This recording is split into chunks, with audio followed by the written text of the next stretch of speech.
Hi guys, 01 of 1 back here again. Let me just make sure that it stays day for a while. It didn't work, hold on. There we go. Okay. So, what you're seeing right now is a bunch of blocks, a bunch of switches, a bunch of lanterns, and even more switches, and a button. Okay.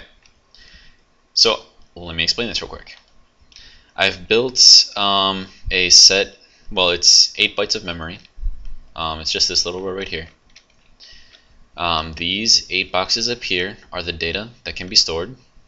Okay. These brown boxes right here are for the addressing. These right here, if you look behind it, the blue ones, this is for reading the data. So this is what gets sent back to you when you select it and do all that other good stuff. Green means go, so this is the command that makes one of these two execute. The blue is to make it read, and then the red is to make it write. Okay, so that's the control panel real quick. What you'll see here, well, here I'll go underneath and show you. Okay, so it's a bunch of stuff, right? You've got the brown ones over there, which are the addressing. You've got your read, your write, and your go signal. All of this up here is identifying which block of memory is which through addressing. So as you can see, this one here. Okay, yeah. These are all torches, so that means that they're all zeros. So this first memory is 0000, 000. And then this first one, it's got redstone here, so that's a 1. And then all the rest of these are zeros. We'll head over here. As you can guess, we've got a redstone over here, torch over there, so it's 1 0.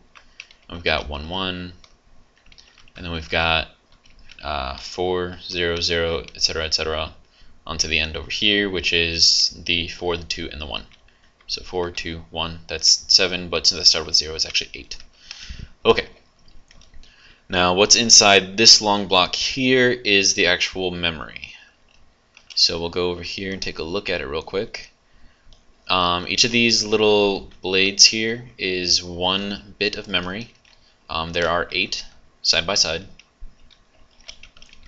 So what's going to happen is your data is going to come through here on the top, right? And it's going to go all the way through on all of them. It's just a big parallel network type thing. Now what's going to happen is that on each of these, it's going to drop down, and then it's actually going to go over into here, and you've seen this memory before. I've shown it to you a few times. So this is your input, this is your set signal. As you can see, that goes all the way through to the end down over there. So this is what controls whether it actually writes to the memory or not. This is where it gets stored, and then this blue one right here is what controls whether it reads or not. Now that goes over here to this guy, which pushes the gravel up, which then connects the thing right here, which then drops it down here and then onto here. And then it follows this guy all the way over to here, into the blue ones over here, and then it just goes all the way over to the end so that we can actually see it.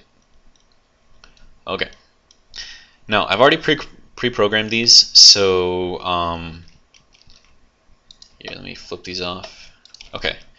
So the way I have it set is that for the memory location, the first one right there, the one that's all zeros, I've got just this 1 bit right here set to active, right? So that's set to a 1, all the other ones are set to 0. So we're going to read that one real quick. Now we've got the addressing set to 0, so we're going to hit the button. We've got the read toggled already. There you go, wait a second, and there you go, that's what's stored. Okay, now we're going to go over here to the second one, which is right there, and it starts raining. Awesome.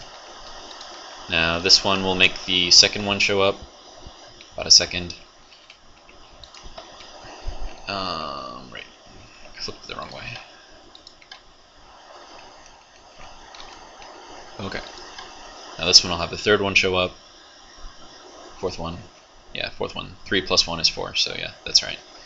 Okay. So now I'm going to program something into the 100 memory block. We'll do this little contraption here, just every other one. We'll set this guy to write it. We'll do that. Now it's written. Now we're going to read it. So do that, and then there we go. It's every other one, and that will only stay on so long as the button is pushed. So yeah. And then we'll take the last one, and we'll do this one with alternating.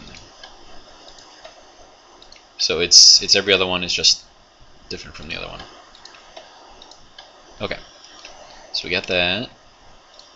Oops. Okay. And we're writing. And now we're going to read. Should only take about a second. And now it's every other one starting with the second one. And then we're going to go over here and check this one again, just that way you can see that it is in fact pulling the correct stuff. Now this should be every other one starting with the first one. So there you go, every other one starting with the first one. So yeah, I've made this very, very modular, so I can extend this as far as I want to the limits of Minecraft. As I said in my previous video, at a certain distance the stuff will not work in Minecraft. It's just too far away, and the map doesn't update all of the blocks like it should. I've also made it so that way this entire thing in here, all these parallels, can be duplicated one down, so that way I can do another row of these.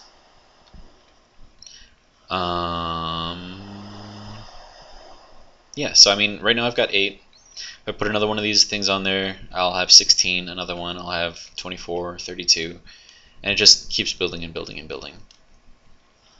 So this is working memory with read and write, going to multiple memory locations, storing the memory, recalling the memory, and all of it is controlled from one location. So with single player commands and WorldEdit, this took me, I don't know, maybe an hour or two to do.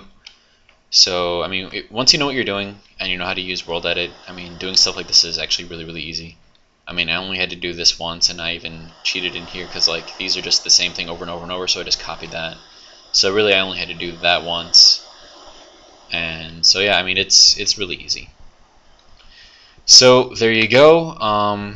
Eventually what's going to happen is this will be pulled into a better command center type thing. It'll also reroute through an ALU, which is arithmetic logic unit, which will then control where the memory goes, what it pulls from, what goes where, what's being added, subtracted, divided, whatever. So this is just getting the core of it, which is your memory, because you can't really do anything without memory. So yeah, there you go. That was the video. I hope you enjoyed it. Trying not to take too long. So I'm going to publish this and you guys can comment. Alright? Alright, see ya.